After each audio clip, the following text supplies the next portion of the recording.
오늘은 하나님의 능력과 우리의 태도라는 제목으로 여호수아 6장 2절에서 7절까지 말씀을 본문으로 우리가 말씀을 살펴보도록 하겠습니다. 2절에서 7절까지 말씀을 교대로 읽도록 하겠습니다. 여호와께서 여호수아에게 이르시되 보라, 내가 여리고와 그 왕과 용사들을 내 손에 넘겨 주었으니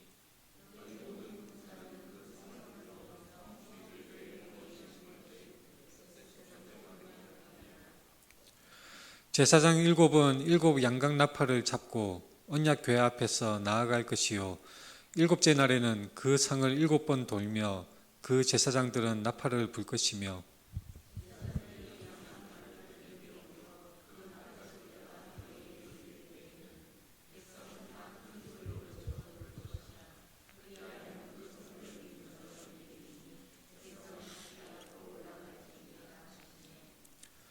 눈의 아들 여호수아가 제사장들을 불러 그들에게 이르되 너희는 언약궤를 메고 제사장 7은 양각나팔 7을 잡고 여호와의 궤 앞에서 나아가라 하고,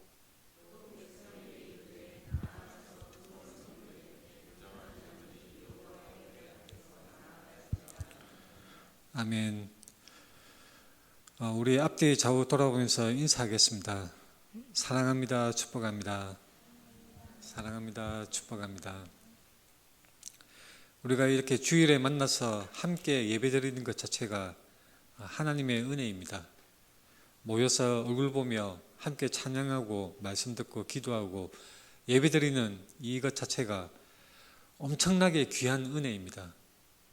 우리는 그동안 코로나 사태를 겪으면서 이 귀한 은혜를 실감하고 체험했습니다. 예배를 드리지 못할 때에, 함께 모여서 예배를 드리지 못할 때에 우리가 가벼이 여겼던 그 예배 드릴 수 있다는 그 사실, 그 은혜가 얼마나 귀한지 우리가 비로소 몸소 깨달았던 것입니다. 이 하나님의 은혜는 여러 가지 모양으로, 여러 가지 방법으로 나타납니다. 일상적인 우리가 모일 수 있는 이 귀한 은혜도 정말로 귀한 은혜이지만, 하나님께서 필요하다면 초자연적으로 필요할 때에 하나님께서 기적을 일으키시고 필요할 때에 이적과 표적을 보이시는 그런 특별한 방법으로 나타내시기도 합니다. 일상의 모습 속에 평범하고 보통으로 보이는 은혜도 우리에게 나타나기도 하는데 그 어느 것도 가벼이 여길 것이 아니라 너무나 우리에게 귀한 은혜에 드린 것입니다. 우리는 사람이기에 특별한 상황에 기적 같은 은혜, 정말로 놀라운 초자연적인 그런 은혜만을 바라는 경우가 많이 있습니다. 그러나 하나님의 은혜는 평상시에도 마치 해가 햇빛을 내려서 모든 식물들이 그것으로 말미암아 살아갈 수 있는 것처럼 하나님의 은혜는 평상시에도 우리에게 주어지는 것이라는 것. 하나님은 변함없이 지금도 살아계시고 우리를 사랑하시며 우리에게 은혜를 주시는 분이라는 것을 우리는 확신해야 합니다. 비유로 설명하자면 이렇습니다. 아기 때는, 어릴 때는 어린 아기가 엄마의 목소리를 늘 듣고 있고 엄마의 모습, 엄마의 음성이 아기의 눈과 귀에 늘 확인되어야지 그 아기는 안심하고 즐겁게 지낼 수가 있습니다. 하지만 어느 정도 자라게 되면 엄마의 품성, 엄마가 지금쯤 어디에 계시다, 엄마가 지금쯤 무엇을 하고 있다, 이런 지식이 자라감에 따라서 엄마와 떨어져 있어도 어느 정도 자라는 아이는 울지 않고 그 나름대로의 생활을 잘 해나갈 수 있는 것입니다. 기적 같은 하나님의 역사, 하나님의 특별한 기적, 하나님의 강력한 그런 역사하심이 우리에게 임할 때도 있지만 우리가 일상적인 삶 속에서 잔잔하게 말씀하시는 하나님의 말씀, 세밀하게 우리에게 말씀하시는 그 말씀, 또한 우리가 평소에 드리는 그 기도, 이런 평상시의 은혜, 평상시의 예배 가운데서 하나님께서 주시는 그 믿음과 은혜로 말미암아 우리가 신앙이 자라고 우리의 믿음이 올바로 자라가는 그런 믿음으로 자라가야 하는 것입니다. 오늘 본문은 여호수아서인데 이 여호수아는 우리가 잘 알다시피 모세의 뒤를 이은 후계자에 있었습니다. 이스라엘 백성들을 모세를 이어서 그 뒤를 이어서 이스라엘 백성들을 인도하였던 지도자였습니다. 이스라엘 백성들이 출애굽해서 그 애굽 왕가의 놀라운 엄청난 그 왕자로서의 교육을 받았던 모세, 그 모세의 영도력에 힘입어서 이스라엘 백성들은 출애굽해서 광야길을 헤쳐나갔습니다. 그래서 하나님의 능력을 체험하고 백성들을 훌륭하게 잘 지도했던 모세였습니다. 그 훌륭했던 모세, 그 모세가 광야길에서 죽고 그 뒤를 이어서 후계자로서 여호수아는 이 백성들을 인도하여서 나가야 했던 것입니다. 당연히 여호수아는 엄청난 부담감을 가질 수밖에 없었습니다. 여호수아의 심정은 그랬을 것입니다. 만일 사람들이 내 말을 안 따르면 어떻게 하지? 모세에게 보여주셨던 그 놀라운 하나님의 능력이 혹시 나타나지 않으면 어떻게 할까? 하나님의 능력이 이제 우리와 함께 하시지 않으면 어떻게 우리가 해야 할까? 나의 기도를 들어주실까? 지도자로서 나를 세우셨는데 나를 하나님께서 인도하여 주실까? 나의 기도를 들어주시고 응답하여 주실까? 우리의 예배를 받아 주실까? 우리의 부족함, 우리의 필요를 하나님께서 살피시고 채워주시는 그 놀라운 하나님의 은혜가 우리에게 모세가 지도하였던 그때처럼 지금도 우리에게 계속해서 함께하여 주실까? 여호수아는 너무나도 걱정이 되고 두려웠을 것입니다. 그 책임이 너무나 무겁고 막중한 것입니다. 사방에는 적이 가득하고 광야길의 그 척박한 환경 속에서 생존 조건은 너무나 가혹한 그러한 아주 절대절명의 위기 상황 속에 이 많은 인구들을, 이 많은 이스라엘 백성들을 어떻게 인도해 갈 수 있을까? 너무나 큰 걱정이 아닐 수가 없는 것입니다. 하나님의 은혜가 아니면 도저히 살아남을 수 없는 그런 상황이었습니다. 그러나 하나님은 이미 말씀으로 여호수아에게 말씀하셨고 그것을 또한 약속으로 또한 지켜주시는 하나님이십니다. 하나님께서 말씀으로 여호수아를 안심시키셨습니다.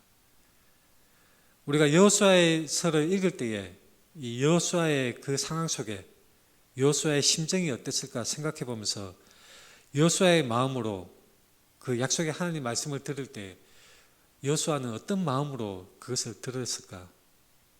우리는 이 말씀이 너무 유명한 말씀이어서 아마도 외우는 분들이 많은 줄 압니다.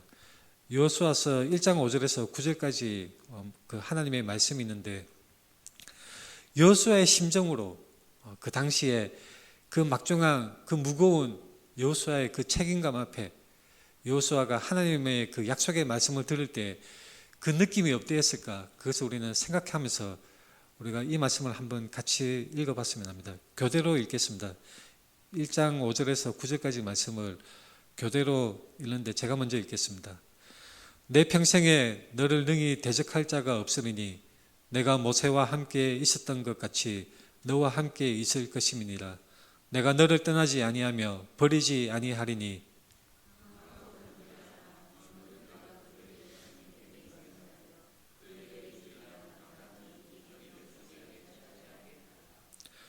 오직 강하고 극히 담대하여 나의 종 모세가 내게 명령한 그 율법을 다 지켜 행하고 우로나 좌로나 치우치지 말라.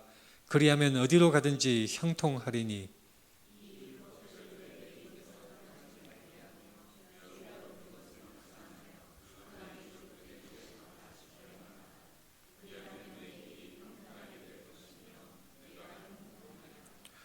일단 9절 말씀 같이 읽겠습니다. 내가 내게 명령한 것이 아니냐. 강하고 담대하라. 두려워하지 말며 놀라지 말라. 내가 어디로 가든지 내 하나님 여호와가 너와 함께 하느니라 하시니라. 아멘. 강하고 담대하라. 두려워하지 말며 놀라지 말라. 네가 어디로 가든지 너의 하나님 여호와가 너와 함께 하느니라. 이것은 너무나 여호수아에게 위로가 되고 용기가 되는 그러한 말씀이었을 것입니다. 이 약속의 말씀은 여호수아뿐만 아니라 여호수아에게만 그 당시 여호수아에게만 해당되는 말씀이 아니라 예수 그리스도 안에 있는 우리 모두에게도 해당되는 말씀이라고 믿습니다. 하나님께서 우리와 함께 하심, 임마누엘의 하나님, 백성과 함께 하시는 우리 하나님께서 또한 우리에게도 함께 하시고 우리와 동행하시는 그런 하나님이시라는 그 말씀이라고 우리는 믿고 있는 것입니다. 여호수아는 이 귀한 하나님의 말씀을 간절하게 붙들고 살았음에 틀림없습니다. 그에게 맡겨진 그 무거운 사명, 그것을 감당하기에 여호수아는 이 말씀을 아마도 또 읽고 계속해서 되풀이해서 되뇌이면서 이 약속의 말씀을 붙들고 살아갔을 거라고 생각을 합니다. 우리도 우리 인생에 힘들 때, 어려울 때 이 하나님의 말씀을 간절히 붙잡고 사는 신앙이 되어야 하겠습니다. 너의 하나님 여호와가 너와 함께 하느니라, 이 말씀을 우리는 간절히 붙들고 살아야 하는 것입니다. 여호수아가 그 맡은 이스라엘 백성들을 인도하는 그 사명을 맡았을 때는 어떤 상황이었냐면, 모세는 광야길에서 죽고 여호수아가 그 뒤를 이어서 이스라엘 민족을 이끄는 그런 상황이었습니다. 하나님의 은혜로 광야길에 특별하게 주어졌던 만나를 먹고 살아왔던 것입니다. 수십 년 동안, 40년 동안 그 만나를, 하늘에서 내리는 만나를 먹고 살아왔던 것입니다. 근데 여호수아서 5장 이 10절에서 12절 말씀을 보면, 이제 땅에서 나는 소산물을 먹기 시작했을 때에 하늘에서 내려주시는 만나가 그치고 말았습니다. 이제 특별하게 기적처럼 매일 내려주시던 그 만나가 땅의 소산물을 먹게 됨으로 인해서 하늘의 만나는 그만 이제 내리게 되었다는 것을 우리가 이 말씀에서 볼 수가 있습니다. 하나님이 내려주시는 만나가 그치고 만 것입니다. 만나가 내려오지 않는다. 하나님의 은혜가 중단된 것입니까? 이스라엘 백성들이 하나님으로부터 버림을 받은 것입니까? 전혀 아닙니다. 여전히 하나님은 은혜로서 이스라엘 백성들을 인도하여 계셨고 하나님의 백성을 지켜주시고 계셨던 것입니다. 하지만 하나님의 은혜가 베풀어지는 그 은혜의 방법이 달라졌을 뿐인 것입니다. 하나님의 능력이나 하나님의 은혜는 조금도 변하지 않았습니다. 일상 속에 주시는 땅의 소산물처럼 평범하게 우리에게 일상 속에 주시는 하나님의 은혜가 있습니다. 하나님은 변하시지 않았습니다. 오직 특별하게 기적적인 것만 주실 때만 하나님의 은혜가 있는 것이 아니라 일상 속에서도 우리가 땅의 소산물을 먹듯이 일상 속에서도 하나님의 은혜를 우리가 누리고 있는 것입니다. 하나님의 은혜와 사랑은 변함이 없지만 때에 따라서 그 은혜의 방편이 달라질 수가 있는 것입니다. 하늘에서 내렸던 만나가 끊기고 땅의 소산물을 먹고 살아야 하는 것은 실로 엄청난 변화입니다. 그리고 새로운 환경이라고 할 수가 있습니다. 하지만 이스라엘 백성들은 그만큼 성장하고 적응해야 했습니다. 요즘 정치와 우리나라 이 시국이 매우 혼란스럽습니다. 우리나라 기독교 교회 지도자들도 마찬가지이죠. 굉장히 극단적으로 나뉘어져서 여러 가지 많은 말들을 쏟아내고 있습니다. 이름을 밝히지 않겠지만 모 목사는 특정 정치인이 죽어야 대한민국이 산다는 그런 말을 설교 시간에 말을 하기도 했습니다. 굉장히 황당한 말이죠. 특정 정당을 빨갱이라 하고 사탄의 무리라고 공공연하게 말하는 기독교인이 적지 않은 것이 요즘 현실입니다. 내 편이 아니면 적이다. 내 편이 아니면 마귀이고 사탄이다. 당신이 기독교인인가? 그렇다면, 신앙인이라면 특정 정당을 지지해야 해. 이렇게 주장하는 사람이 우리나라에 많이 있고 목회자들도 많이 있습니다. 이것은 우리나라 상황뿐만 아니라 미국에도 상당히 많은 것을 볼 수가 있습니다. 보수적인 교단, 보수적인 목회자들이 도널드 트럼프를 공개적으로 지지하고 트럼프를 지지하지 않으면 정상적인 그리스도인이 아니다라고 그렇게 공공연하게 말하는 것을 미디어를 통해서 볼 수가 있습니다. 내 편이 아니면 적이다. 기냐 아니냐. 이것은 여호수아 시대에도 마찬가지였습니다. 가나안으로 들어가는 길에 이 강력한 적 여리고성을 바로 눈앞에 두고 여호수아는 아주 예민해져 있었고 까칠해져 있었습니다. 전임 지도자 모세와 비교해서 여호수아 자신의 그런 지도력과 그런 인품과 능력이 제대로 검증이 되지 않았을 때, 제대로 나타나지 않았을 때 여호수아 자신은 초조했을 수도 있습니다. 나의 신앙을 사람들이 비웃지 않을까? 나의 지도력, 나의 능력을, 그 부족함을 사람들이 알고 비웃지 않을까? 그런 걱정이 있었을 것입니다. 여호수아의 말은 도저히 형편없어서 못 들어주겠다. 모세에 비하면 너무 부족하다. 이런 평을 듣는 것이 아닐까? 여호수아는 아마도 엄청난 부담감을 안고 여리고성 전쟁을 바로 눈앞에 앞두고 있었던 것입니다. 그때 여호수아는 길에서 하나님의 군대 장관을 만납니다. 이 내용은 바로 오늘 본문의 직전의 내용입니다. 그 직전의 상황입니다. 여호수아가 여리고에 가까이 이르렀을 때에 눈을 들어본즉 한 사람이 칼을 빼어 손에 들고 마주 서 있는지라. 여호수아가 나아가서 그에게 묻되 너는 우리를 위하느냐 우리의 적들을 위하느냐? 네가 내 편이냐 아니면 우리의 적들을 위하는 적의 편이냐? 내 편이냐 아니면 우리 적의 편이냐? 여호수아가 물은 것입니다. 여호수아에게는 오직 이것만이 중요했습니다. 여호수아 입장에서는 다른 선택지는 도저히 상상할 수가 없었던 것이죠. 눈앞에 강력한 적 여리고성이 자리 잡고 있는데 한 사람을 만났을 때 이 사람이 적이냐 아니면 우리 편이냐, 이것이 굉장히 중요했던 것입니다. 우리 현실도 마찬가지인 것 같습니다. 특정 정당을 위하느냐, 그러면 사탄이고 신앙을 배반한 것이다. 기독교인이라면 특정 정당을 지지하거나 반대해야 한다. 하나님을 위한다면 어느 특정 정당을 지지해야 한다. 어느 목회자가 중립적인 발언을 했더니 사람들이 몰려가서 당신은 도대체 어느 편이냐, 좌파냐 우파냐 그렇게 따지고 확인하는 그런 행태가 지금 벌어지고 있는 것이 바로 한국 교회가 나타내고 있는 상황입니다. 바로 현재 우리나라 교회가 드러내고 있는 그 모습들입니다. 어쩌면 우리에게도 이 여호수아와 비슷한 상황이 벌어지고 있는 것은 아닐까요?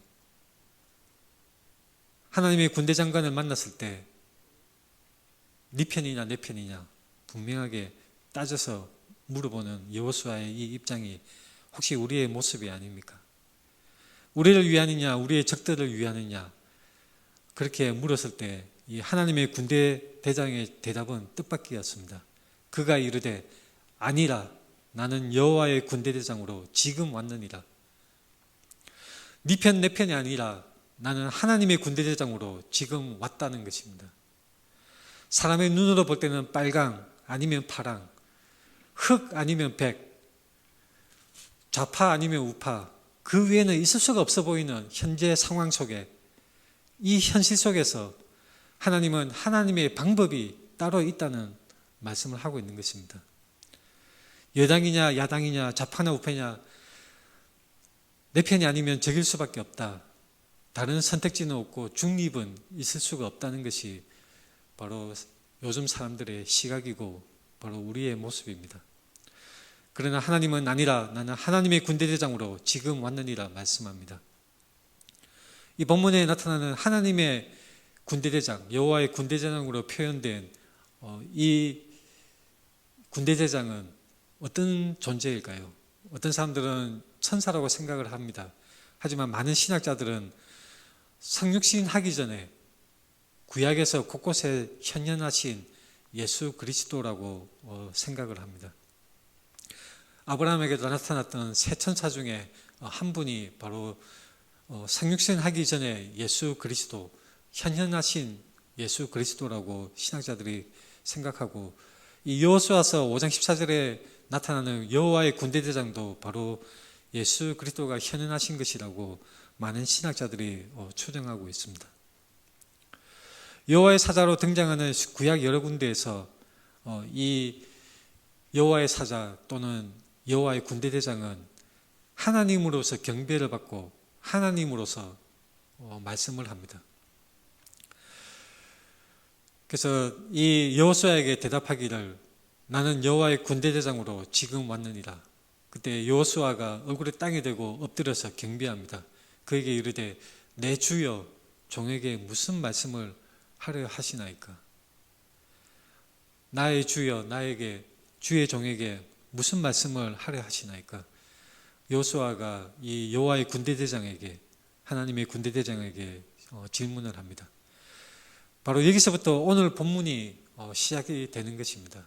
하나님께서 여리고 성에 대해서 어떻게 행해야 될지를 여호수아에게 말씀을 해주시는 것입니다. 그런데 그 말씀의 내용이 정말 뜻밖이었습니다. 제가 여러분들의 기억에 남게 싶도록 노란색으로 표시했습니다. 하나님의 방법은 따로 있다. 네 편, 내 편이 아니라 하나님 편이 따로 있고, 군사적인 어떤 방법, 어떤 병법을 통해서가 아니라 하나님의 능력과 하나님의 지혜로, 하나님의 방법으로 하나님의 뜻을 이루어 가실 것이라는 것을 우리는 오늘 본문에서 관찰할 수가 있는 것입니다. 하나님의 능력은 결코 사람의 이해와 예상되는 것에 좌우되지 않습니다.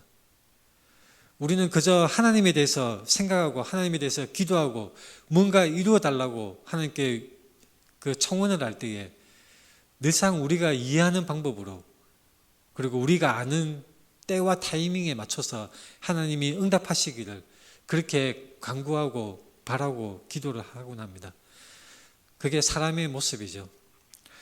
하지만 성경을 가만히 볼 때에 결국 하나님의 능력은 사람의 그 예상과 또는 사람이 생각하는 그 한계를 하나님은 초월하셔서 전혀 예상하지 못한 방법으로, 때로는 이상적인 방법으로, 때로는 기적적인 방법으로 사람의 이해를 뛰어넘어서 하나님은 역사하시고 그분의 뜻을 이루시는 분이신 것입니다.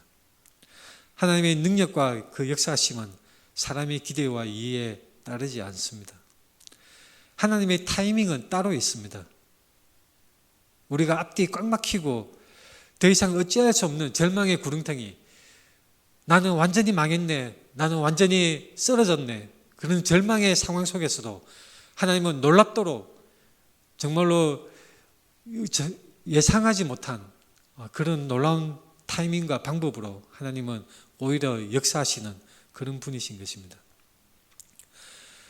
물고기 뱃속에 들어갔을 때라도 기도할 때에 하나님은 놀랍게도 요나를 다시 물고기 뱃속에서 나오게 하시는 것처럼 우리가 끝없는 사망의 구렁텅이로, 절망의 구렁텅이로 들어갈 때라도 하나님은 우리의 기도에 응답하시고 그분의 능력과 그분의 방법으로 역사하시는 분이시라는 것을 우리는 말씀을 통해서 분명히 알아야 합니다. 우리는 어떤 자세를 가져야 합니까? 여호수아처럼 겸손하게 하나님 앞에 엎드려 하나님 말씀에 귀를 기울여야 합니다. 내 주여 종에게 무슨 말씀을 하려 하시나이까? 여호수아의 이 말처럼 우리는 하나님께 겸손하게 기도해야 하는 것입니다. 이 상황이 바로 오늘 본문 직전의 상황이었습니다. 본문 직전의 상황이고 6장 본문 바로 직전 구절은 이렇습니다. 이스라엘 자손들로 말미암아 여리고는 굳게 닫혔고 출입하는 자가 없더라. 이스라엘 백성이 광야길을 행하다가 이제 가나안 땅으로 들어가야 하는데 여리고성이 그 눈앞에 버티고 있습니다. 너무나 강대한 성, 아주 튼튼한 그 성벽이 둘러싸여 있는 여리고성, 그 성을 함락시켜야 하는데, 우리 현대 전쟁에서는 폭탄과 미사일 여러 가지 방법이 있죠. 그러나 고대 시대에는 성곽, 그 성벽이 하는 역할이 굉장히 중요했습니다. 성을 지키기 위한 그 성벽이 튼튼하고 성문이 굳게 잠겨져 있으면 그 성을 공격하기 위해서 많은 병사가 필요하고 소위 우리가 말하는 공성전, 성을 공격하는 그런 전법을 펼치게 됩니다. 공성전이라는 것은 바로 성을 지키고 있는 그 방어 세력을 공격해서 성을 깨트리는 그런 전쟁을 말하는 것입니다. 보통 고대 시대에 성을 공격할 때는 전공법이 있습니다.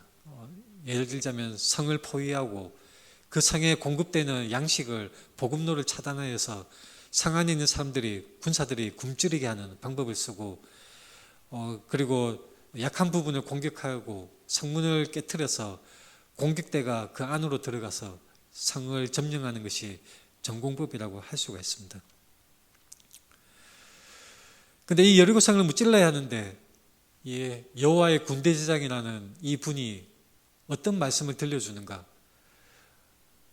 여호수아가 기대하기는 아마도 그래, 네 병사 몇 명은 정문으로 가고 네 병사 몇 명은 성벽의 약한 부분을 공격을 해라.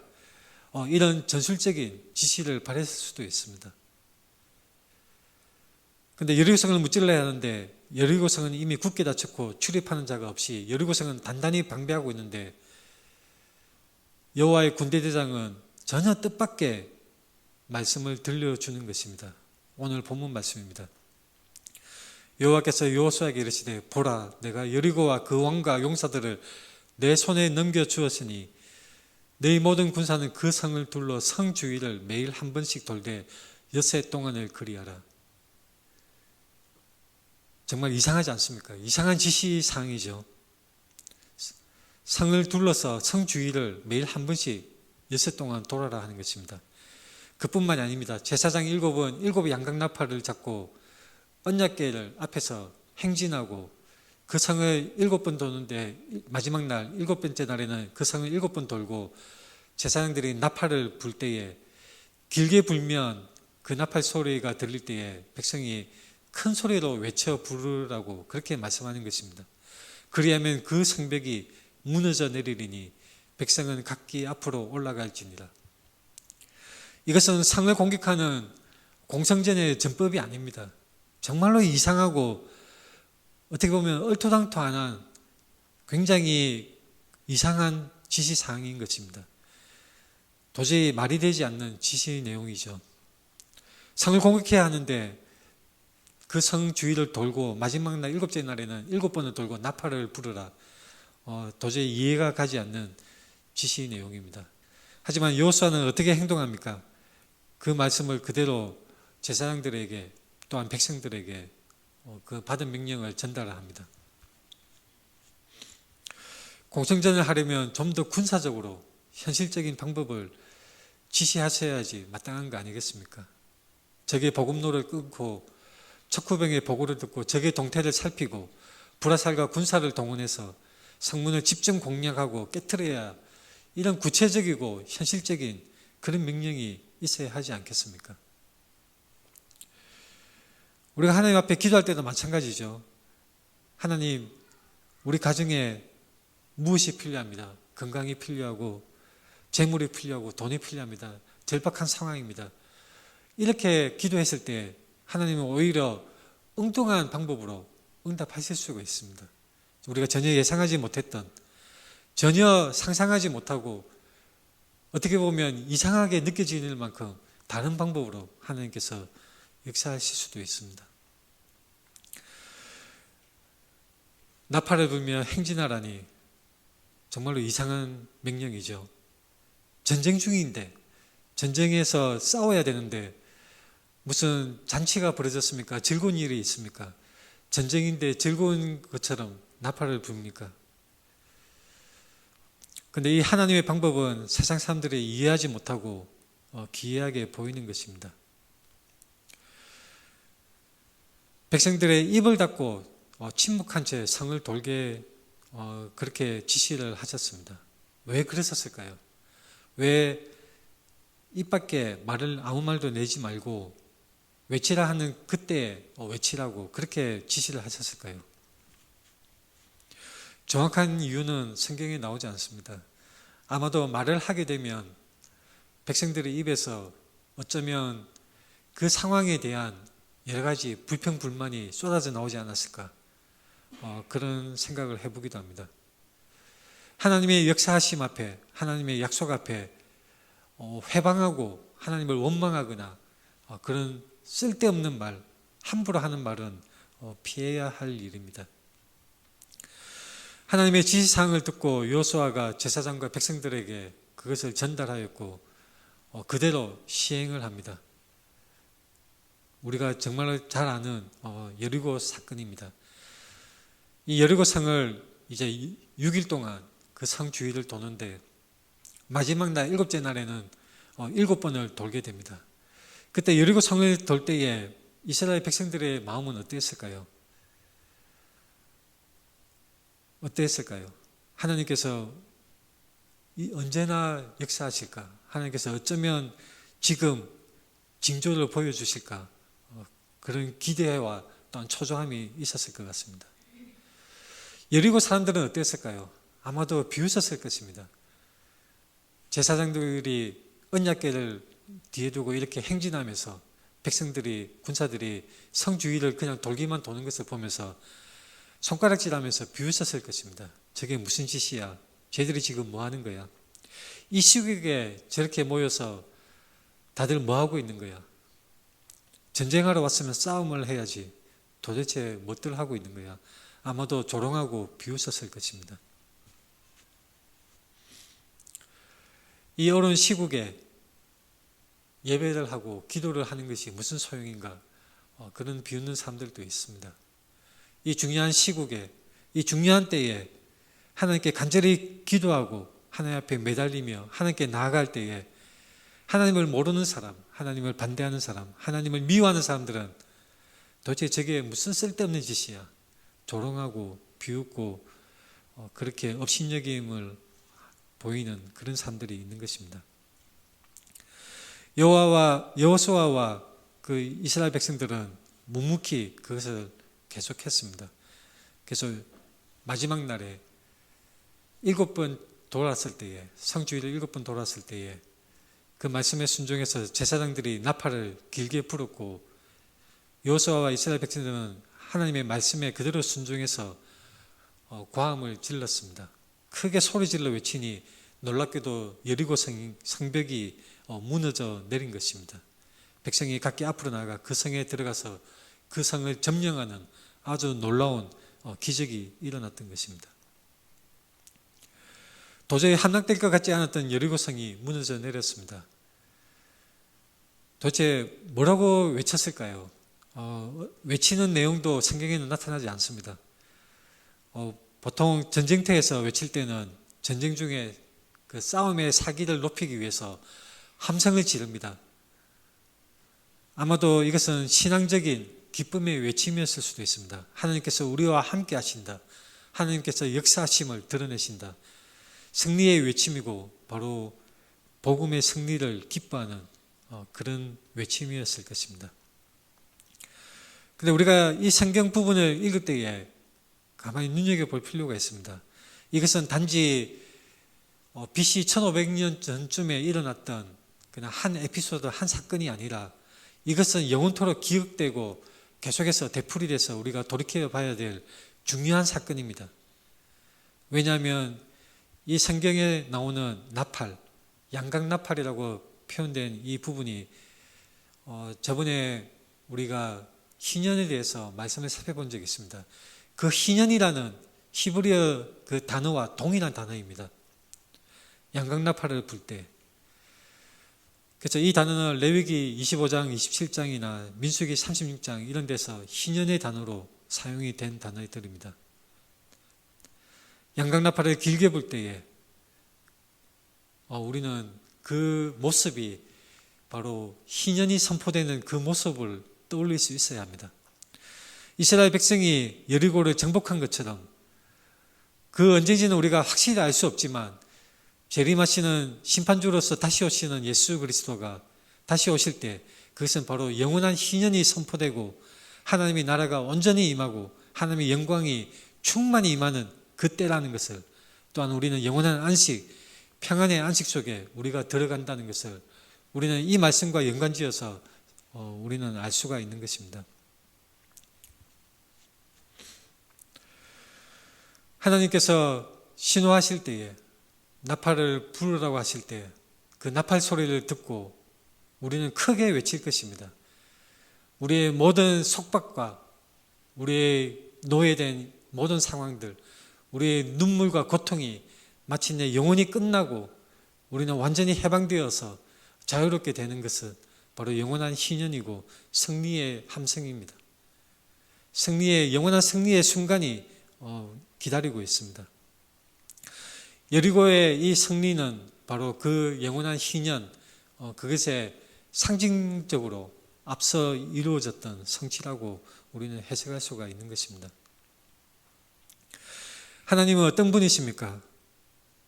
또한 하나님은 어떤 능력을, 어떤 역사심을 나타내십니까? 또한 그에 대한 우리의 태도는 어떠해야 합니까? 오늘 본문 말씀을 가지고 잘못 적용하는 사람들도 있습니다. 오늘 본문 말씀을 가지고 이 기도라는 것을 주술적으로 생각을 해서 그 이방 종교, 우상 숭배하는 다른 어떤 절이나 사원에 들어가서 그것에 돌아다니면서 기도를 하는 그런 사람들이 있습니다.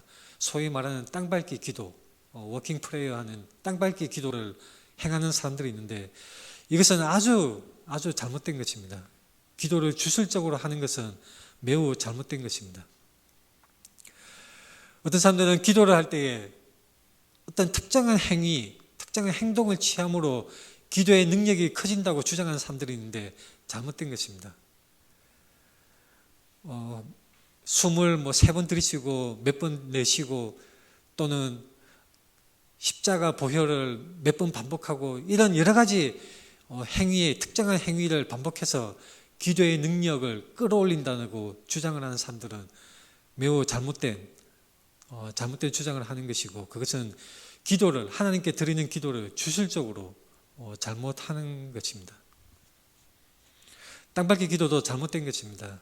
오늘 본문 말씀을 가지고 다른 어떤 절이나 이슬람 사원에 들어가서 그것을 밟으면서 그 땅에 속해 있는 마귀를 쫓아내고 복음이 전파되기를 바란다는 그런 기도를 행하는 것은 굉장히 무례하고 폭력적인 그런 행위라고 할 수가 있습니다. 우리는 기도를 어떻게 드려야 합니까? 하나님은 살아계시는 하나님이시고 우리가 큰 소리로 소리를 내서 기도하든지 아니면 울먹거리며 마음속에 삼키며 기도를 하든지 들판에서 드러내고 기도를 하든지 골방에 숨어서 기도를 하든지 우리의 간절한 기도를 하나님 앞에 드릴 때에 그 목소리가 크든 작든 우리의 자세가 서서 하든 엎드려 하든 그 행동에 좌우되는 것이 아니라 하나님 앞에 나아가는 그 간절한 기도의 그 마음이 바로 하나님께서 보시고 그 겸비한 마음을 하나님께서 보시고 응답해 주시는 것입니다. 우리는 기도를 바르게 이해하고 바르게 할 필요가 있습니다. 하나님은 신기한 이적이나 표적으로 미리 나타내시는 것으로 우리를 인도하시는 것이 아닙니다. 때로는 그것을 나타내시는 경우도 있지만 그렇지 않은 경우도 있습니다.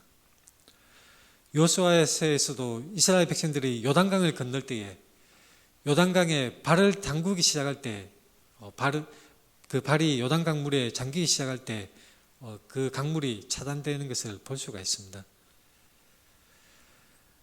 우리 현대인들은 조급함이 굉장히 많은 그런 문화적인 배경을 가지고 있습니다.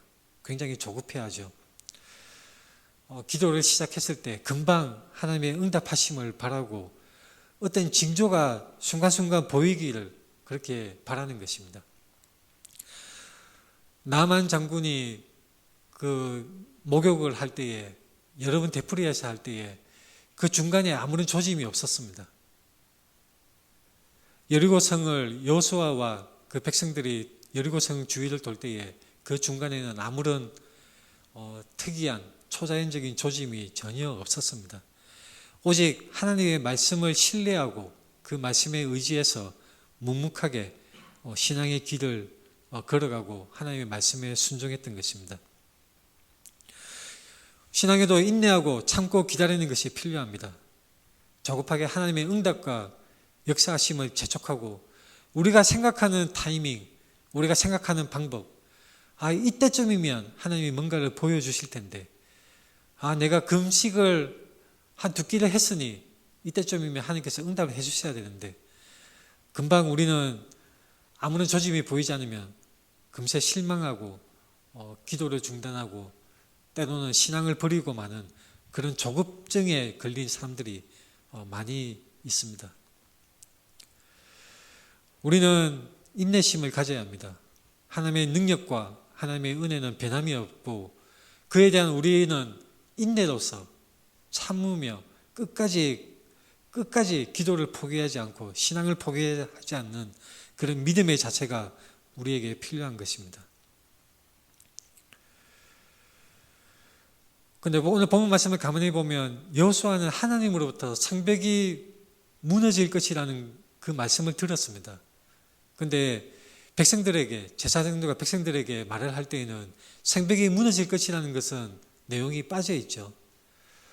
이것을 두고 정말로 여호수아가 성벽이 무너질 것이라는 하나님의 말씀은 생략한 채 그저 성벽을 주위를 돌아라는 그것만 지시했는지, 아니면 성경을 간략하게 기록하기 위해서 반복되는 내용 중에 그 부분은 생략을 했는지, 둘 중 어느 것이었는지는 우리가 명확하게 알 수가 없습니다. 하지만 중요한 것은 하나님의 명령, 하나님의 말씀에 그대로 순종했다는 것이 우리가 놓치면 안 되는 중요한 포인트입니다. 하나님의 초자연적인 능력이 먼저 보여지는 것이 중요한 것이 아닙니다. 말씀을 믿고 신뢰하고 행동에 옮기는 것이 중요한 것입니다. 우리는 참고 인내하는 태도를 가져야 합니다. 우리의 생명은 이 땅에서의 삶이 전부가 아닙니다. 우리 인생의 결론은, 우리 신앙의 결론은, 우리 믿음의 결론은 이 땅에서의 삶이 아니라 바로 영원한 생명입니다. 하지만 우리 신앙의 표현과 우리 신앙의 열매의 크기는 이 땅에서의 순종의 삶입니다. 하나님의 생각과 능력과 행하시는 방법은 우리의 예상과 기대를 벗어날 수 있습니다. 하나님은 우리의 순종을 사용하시기를 기뻐하시는 하나님이십니다. 우리에게 여리고성은 어떤 의미가 있습니까? 여러분들에게 여리고성이 어떤 의미로 다가옵니까? 사실은 우리 모든 사람들에게 어쩌면 저마다의 여리고성이 있습니다. 우리의 인생이 여리고성 앞에 있는 이스라엘 백성들과 같습니다. 여리고성은 우리의 신앙을 방해하는 걸림돌, 우리가 구원받지 못하게 하고 우리가 믿지 못하게 하는 여러 가지 방해물이나 장애들을 상징하는 것이라고 할 수 있습니다.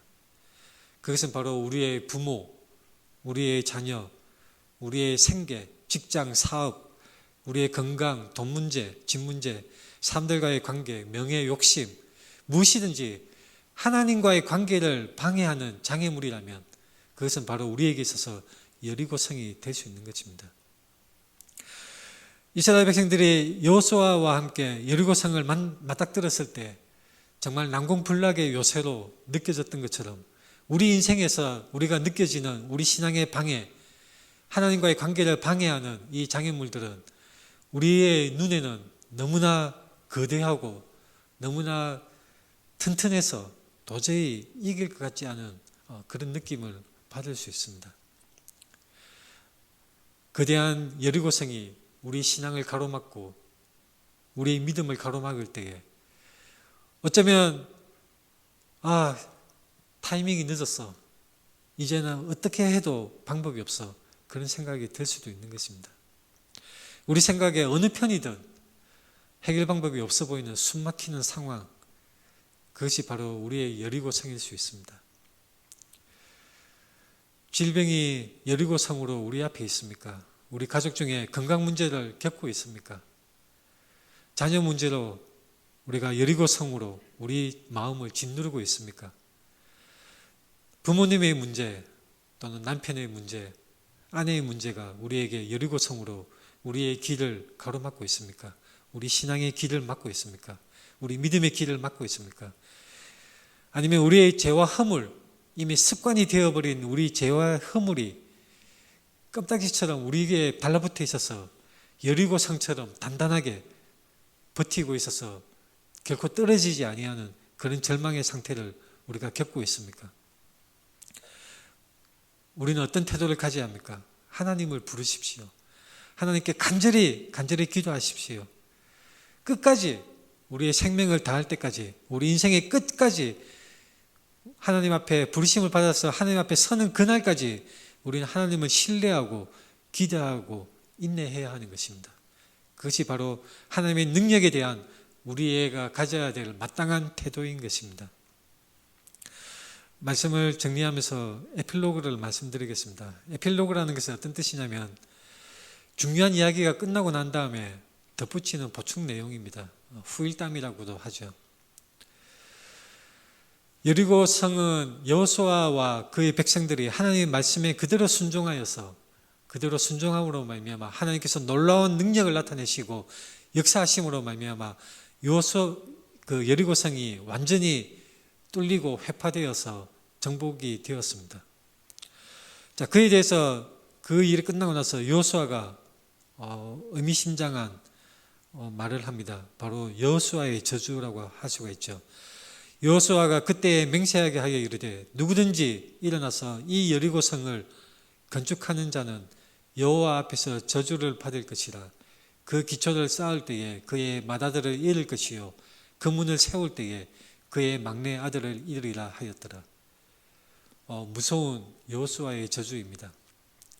근데 우리가 성경을 가만히 살펴보면 열왕기상 16장에 보면 이 말씀이 있습니다. 세월이 많이 흘러서 그 시대에 베델 사람 히엘이 여리고를 건축하였는데 그가 그 터를 쌓을 때에 맏아들 아비람을 잃었고 그 성문을 세울 때에 막내 아들 스굽을 잃었으니 여호와께서 눈의 아들 여호수아를 통하여 하신 말씀과 같이 되었더라.